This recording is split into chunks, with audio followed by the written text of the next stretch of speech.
everybody. This is the Baptist And the Buddhist. with Mark, And Brian.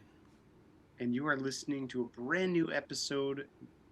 We haven't been recording lately, some episodes, but we decided to bring you a brand new episode. We're really excited for this one. This is such a cool opportunity, cool episode. Yeah, because we've been on other podcasts before as the interviewee, but this time we're going to be the interviewer, and we are interviewing someone. We're bringing someone in on the podcast to talk to us about something. Yes, we are interviewing Sachi Ediriweera about his upcoming graphic novel entitled Enlightened, an adaptation of the story of the Buddha's life and enlightenment. So we are bringing him in, and he's going to tell us about it. We have some questions for him that he will answer. Yeah, it's pretty cool, guys. It is. It is. But before that, if you guys want to reach out to us or find us everywhere on the internet, we are YouTube, Facebook. I was going to say LinkedIn, but we're not there. Yeah. Instagram, Twitter, anywhere you can log in besides LinkedIn, we're there. So shoot us a message, like, subscribe. If you want to leave us a review, feel free. You don't have to, but we would like it anyways. We just got one comment on our Baptist versus Buddhist video, and what did they say, Brian? Yeah, first of all, if you haven't seen the Baptist versus the Buddhist video, you should. It's pretty ridiculous. But we got a comment from Outcrop Audio, and they say you guys are practicing the real thing. Really admire this, and a smiley face. So that's our new tagline: practicing the real thing. But yeah, check out that video. Thank you for that comment. That was very kind. We're Yeah, touched. we really appreciate that. Yeah, so go check out that person's comment on our YouTube video, Baptist versus Buddhist. And really, before we even start the interview, I think Sashi could make a graphic novel of our video. That would be great. So I know he's going to be seeing this, and we didn't record this part with him. So, and also, I do want to apologize to our viewers and especially our listeners for the poor quality of my audio. My equipment is ancient and is apparently ending its life very soon. Um, so pour one out for my box, for my audio box. It happens. Yeah, Impermanence right there. yeah, yeah. And usually I won't. I'm not gonna ask for donations for new equipment, but somehow I'll find new equipment. I'm just kidding. There's no way you guys can even donate anyway. So unless you find our address, or I mean, I guess BaptistandBuddhist@gmail.com. I was gonna say email address to baptistandbuddhist@gmail.com. Um, yeah, I think that covers it from my business end. Yeah, not much going on in my world except being really busy. Too busy to podcast, apparently, both of us. Yeah, and to be honest, I don't see a lot of podcasting in the near future. So, but There, we I might might, be able to squeeze in one in or yeah, two. in about a month. Yeah, in about a month, I'm actually going to Chicago for the 130th anniversary uh, of the Parliament of World Religions. Oh, so Brian might even if it has to be a solo episode, produce one and send it out, and to make a video documentary too. We need some more video. Oh, that's a good idea. Yeah, exactly. That's what I thought. Yeah, so watch out for something about that because I'm looking forward to it. Dude, yes. So yeah, without further ado, we will jump into the interview with Sachi. Right. Well, welcome to the Baptist and the Buddhist, Sachi. Right. Thank you for having me. Yeah. Yes, welcome. Yeah. I've been looking forward to this. Nice. Exciting. Looking forward to answering some questions to talk about the book Yeah. and, of course, having a good time. Yeah. So, would you want Absolutely. to introduce yourself for anyone who might not know who you are? All right. I'm Sachi. I'm a graphic novelist slash designer, former filmmaker from Sri Lanka. And currently, I've got a new book about the Buddha, a graphic novel coming out on September 26th from Athenaeum, from Simon and Schuster. And currently, that's the next project that I'm that I just wrapped up. Other than that, I'm known for doing comic book covers, variant covers, so to speak, and of course, design in general. Awesome. That is awesome. And when Brian first told me about this book, I happened to be visiting him when he got a hard copy, and so Oh yeah. I got to fly through it. Like I got halfway through it on a drive back to our parents' house, so it was like really such a good read. Like, oh man, it flowed so nicely.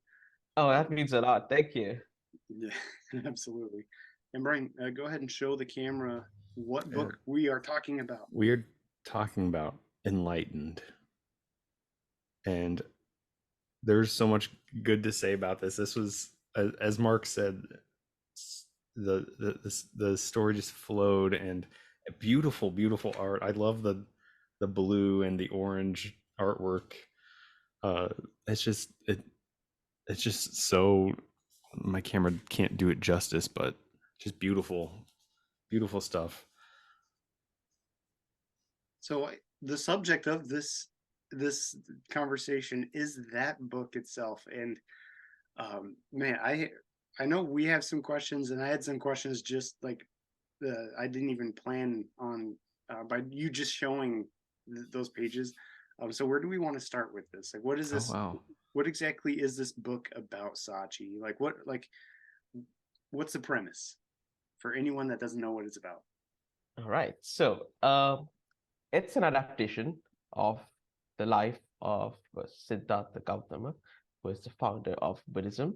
But I wouldn't say it's as a direct translation of his life, which is from historical texts. It's very much an adaptation. It's a story that I feel I want to tell in my way. So that was the whole point of me starting this project back when I pitched this uh, to to my agent and to my publishers.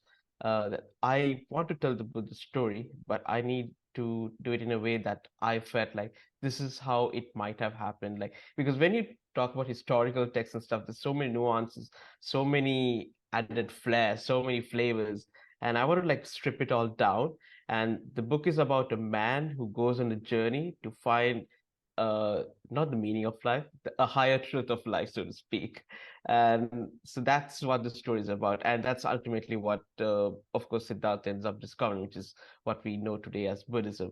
Of course, I'm so glad that you sort of enjoyed the book. It's a very daunting thing as an author. You work on a book for 2 years and you just put it out in the world, and especially something like a graphic novel, which can be very subjective. Mm. And so I've been working on this book for 2.5 years, I would say, because it's quite a big book. A lot of research was involved, and I was writing and drawing as well. So that sort of adds to the tasks. And so glad to finally get it out there. And yes, very much happy to see it getting in the hands of readers now. Yeah, that's exciting.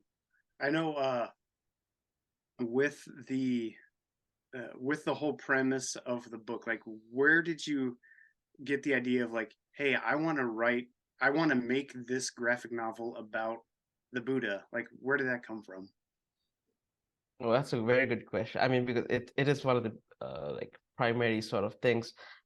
So I've been a graphic novelist for a couple of years, around 3, 4 years before that, as in I did a self-published graphic novel.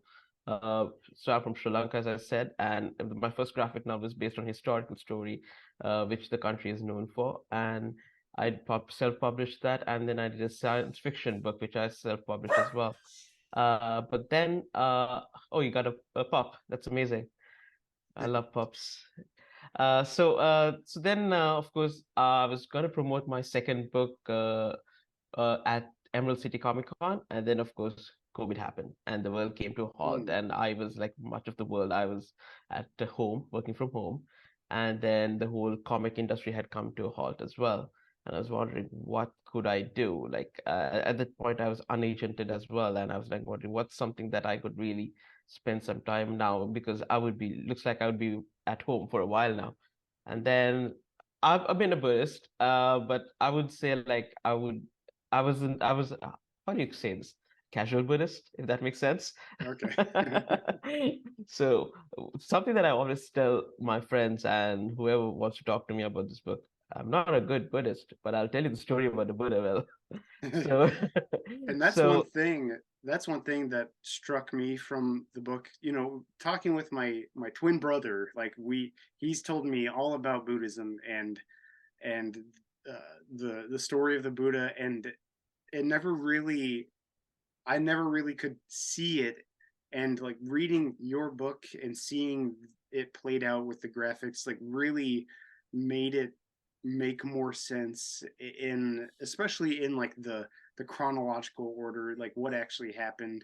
Because sometimes when Brian explains it, it's like that sounds weirdly explained, but okay. But like when I saw it in the book, it's like, oh, that makes sense. Like I guess that is how it happened that Brian said it did. yeah, I mean, it's sort of true with any historical religious text, I mean, right? Because there's so much Yeah. content, so much to read for, so much to take inspiration from. So as the pandemic hit, I was like, okay, I did like doing the story of Buddha was not my like, it was not like, oh, well, let me just do the story. I was like, what story could I really adapt? And the story of Buddha, of course, was something that I really liked, really loved. And I remember like when I was in Sunday school as a kid, I was very inspired by those stories. Oh, we got this prince who has everything and he leaves them. Like, wow, why does he have to do that? Like, imagine, Hmm. like he had everything in his that he could ever ask for, and he left that and sort of thing. And of course, it's Right. quite interesting the whole. So for me, the question was, what's the angle that I want to approach the story from? So, for me, it was more of it's a story about a family. It's sort of about the family dynamics, so to speak, as in Siddhartha trying to understand more about life. And then, of course, it's a love story in the sense. It is a story about uh, mending relationships with your parents. So it's trying to bring all those angles together, finding the human emotional aspect, and of course, translating that, of course, which you do not get to see in most religious texts, because that's all about, nuances and how this, how great it is. I mean, so to speak. So discovering those was pretty amazing, as in trying to bridge those gaps, because not the religious text do not have everything. So that sort of like came into play when I formulated this book. Yeah, I really appreciated how you fleshed out the kind of relational struggles between Yasudara and Siddhartha, and that's such a unique approach. I think I've never seen anything like that before when talking about the Buddhist journey. Oh, thank you. Yeah, I had a question, and you kind of touched on it, how you wanted to adapt the story, in your own way. And something that really struck me reading this is it's very almost toned down and very humanized. And when you read the traditional accounts, you have Mara and the Devas and all these kind of supernatural elements. um, so I just wanted to know kind of your thought process on not including those, on omitting those more uh, grander elements. Oh yeah, for sure. I think something that I really wanted to do from the get-go was, of course, not involve any of the supernatural elements that we quite see in the Buddhist texts, because I think not having those, primarily the reason I would say many of the supernatural elements exist is is a result of historians of the day noting down the events of the day, and like they try to add it in a like they try to make it grandeur, so to speak, because Mm. remember, this is like 2,500 years ago, and there was not much entertainment around. So everything was written in a way that made sense, made the character much more larger than life. So I think that's where much of the supernatural elements come into play. And so when I was even like trying to formulate the story, for me, what interested me was stripping them down back to the human story. Okay, what is the story of this man who had everything, this prince who had everything in his life that made him get married, and he had a kid, and then suddenly decide to go on a journey of self-discovery. So that was the angle I wanted to go with. And plus I figured that if I bring any of the supernatural elements in, the story would have veered off to a different angle, and it might add a layer which readers might not be able to connect with as well. So that was quite important, as in, so being to create a book and story where something which was very accessible, and of course being grounded. That was, I think, the main reason for me to approach it in that way. Wow, that's awesome. Yeah, it's really interesting to look at the traditional stories of, uh, Mara facing off with the Buddha under the tree, Oh, versus what you did, which was a beautiful introspective kind of journey through those realizations that it did what the traditional stories did, but yeah, more, I think, much yeah, more grounded. And exactly. The thing is, like, I mean, there's nothing wrong with those larger than life descriptions, the grandeur, the supernatural elements either. Like, I'm sure there's a version of the story where someone decides can involve those and tell a very, very good story, a great story as well. It's just the way I approached it. It was just my narrative, so to speak. But I mean, of course, there's like been a lot of beautiful art and paintings, media that has resulted out of those grandeur descriptions as well. So I mean, it's not to ignore them either as well. Like it's just trying to figure what's the best uh, narrative like elements that I could use to tell this particular version of the story. yeah, I think a lot of people these days would really connect with how you laid it out. Fair, thank you. Yeah, I think that's something that we've seen in this generation at least, is like moving towards more of a trying to connect with the audience through this different type of media. One thing that always that this book for some reason reminded me of was the I don't know if we could say television series. It's more of an online series now from a biblical perspective of The Chosen, and it's the series that shows the not really the life of Jesus, but the perspective from his disciples, and it's been widely popular. And one of the reasons what is, from what I understand, the creators of that try to use more of a human element. They're almost afraid to touch like on the miracles that happened, because it would take away from that human element and that connection that they can have. And I saw that, like Brian said, it is like a little grounded and toned down, and you can understand it more on a human perspective than like this grandiose idea of of like Mara, and like something more something that you can sympathize with more. So do, and that was kind of one of my questions with the the medium that we're using to tell these stories now is, with the Buddha's life at least. I don't know if there are any like good movies or shows out there depicting the life of Buddha, but certainly like a graphic novel like this, has this ever been done before? Is this kind of a new territory for the life of Buddha? So there's been a very famous manga by Osamu Tezuka, I think, which has been it's like a 7 or 8 part manga which adapted the life of Buddha, but that's a manga series though. In terms of graphic novel, I do not think so.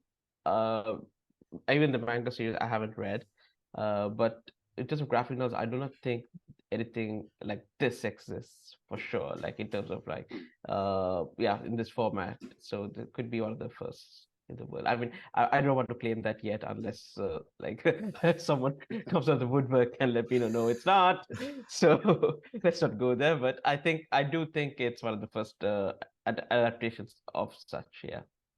Yeah, I think like with seeing that kind of adaptation and like other TV series out there, like with The Chosen and everything, we're seeing more of like a groundbreaking step into telling these stories and having people understand them. So I think having a graphic novel like this is a great thing to have to continue that story and to preventing it from dying out like so many other stories that become blah to some people, especially with this generation that's hard to capture their attention for longer than 5 seconds. That's true. That's true. I mean, it's interesting because, like, the story of the Buddha and any other religious figure, like, they've been around for like centuries in different Mm, formats, different ways, books, paintings. Then, of course, we got the movies, and then now we're getting new media, which is like graphic novels and online web series. And what is interesting, how each of those sort of add to the mythos, because Mm. like every version has its own creative interpretation and approach. So that is, I think, the most interesting thing about reading these adaptations or watching any adaptation of any sort of figure, or any, it doesn't have to be a religious figure, any historical figure even. So so it's sort of an interesting way to sort of keep that, as you said, the mythos alive, and in the same way offer new perspectives of it to new audiences and get them to approach the material and be engaged with the material as well. especially when it's of high quality. I mean, in the past, we've always seen pretty low quality productions of whatever story they're trying to tell. So when it comes out quality, like that excites me. Like this is cool. Like someone with enough talent actually gets it. Nice. Instead of someone that doesn't have talent that wants to tell the story and it just is like, okay, I could Yeah, have gone without seeing that.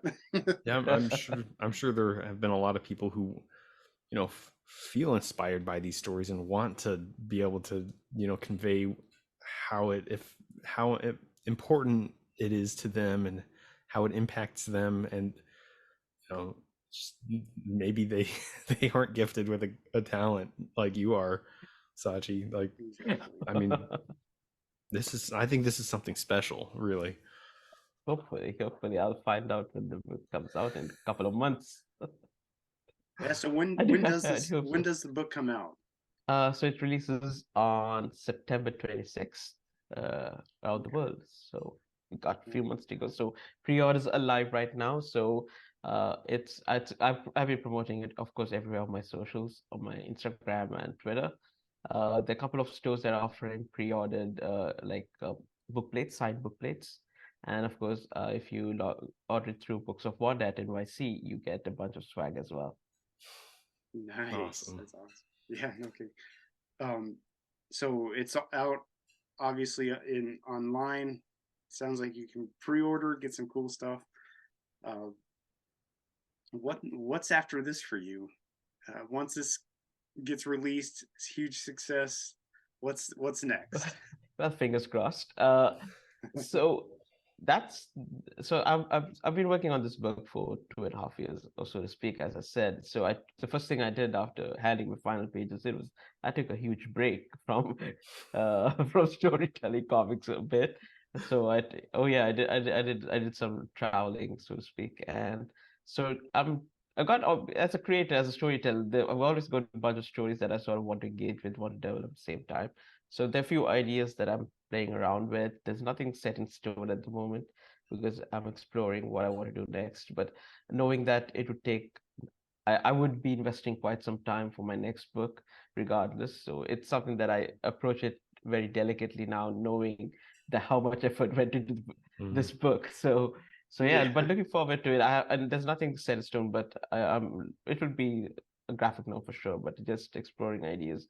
But right now, I'm just engaged in like trying to get the word out about this book, reaching out to every possible person that I could know would help, and hopefully, yeah, get this book out and hear some good words about it. That's awesome. I have to ask, there's there's so much so many stories and teachings of the Buddha. I mean, plenty of material there. Is there going to be a A sequel? lot, a lot. Okay, so there's no sequel planned for the moment, but I do agree there's so much material. So when I went on my research, like something that really so there for quite a few things that I learned out of this entire process. Hmm. So the first thing was finding out. So I'm from Sri Lanka. I'm a Buddhist from Sri Lanka. So the texts that I primarily engaged were once the Sanskrit texts and the adapted translated texts that were in Sinhalese, which were quite a bit like the versions that we exposed to for growing up. But as I was researching for the project, I found out how those some of the same texts like would have slightly different variations in different countries, which were other primarily Buddhist, like Buddhist countries. Like for instance, like some anecdotes, like the characters, they would say, "Oh, this character was from this region," but the same text from a different country would say, "Oh, this character was from that region."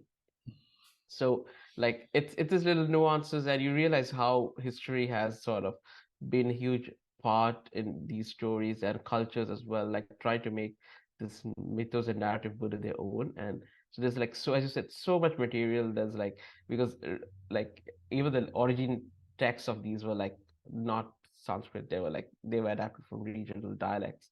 So you got texts that were adapted to Sanskrit and then get adapted to any other localized language, and then we read them in English. So you can see that there could be steps where, of course, the meaning gets lost along the way. So it's like, of course, I wasn't trying to translate the original text. I was like trying to find what is the sense of these stories, what's the sense of the text, and adapt them, so to speak. But it was an interesting experience in learning that okay, this is how cultures engage with something this big and this huge. I mean, it was there's, as I said, like a lot of stuff to engage on. Like I had to pick and choose which materials I had to. Okay, I'm gonna Hmm. take this story from this book. That's it. Okay, this text from this section. That's I'm gonna adapt this, and of course, finally bridging all of those into a cohesive and interesting, intriguing story.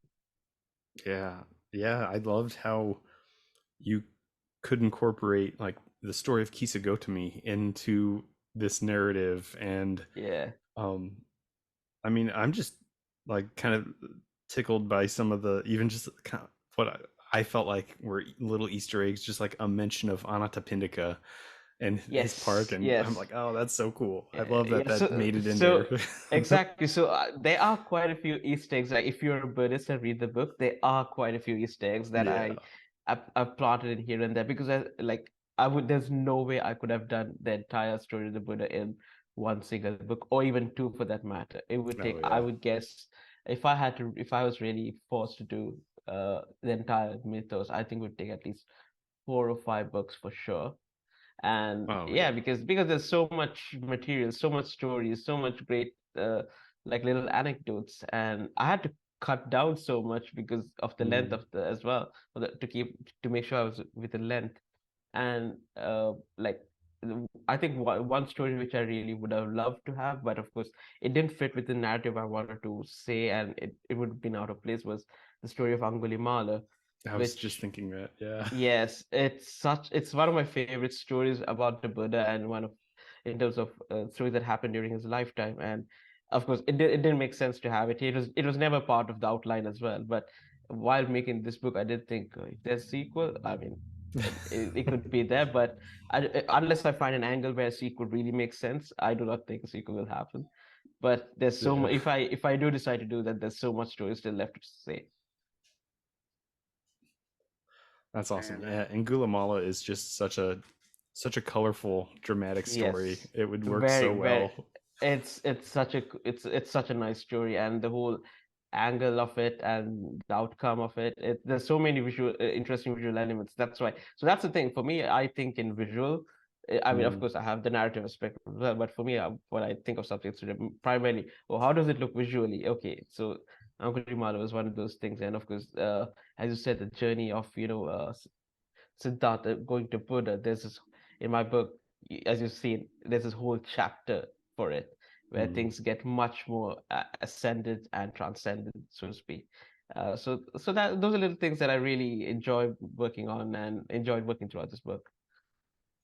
So how did you get into making graphic novels, writing graphic novels?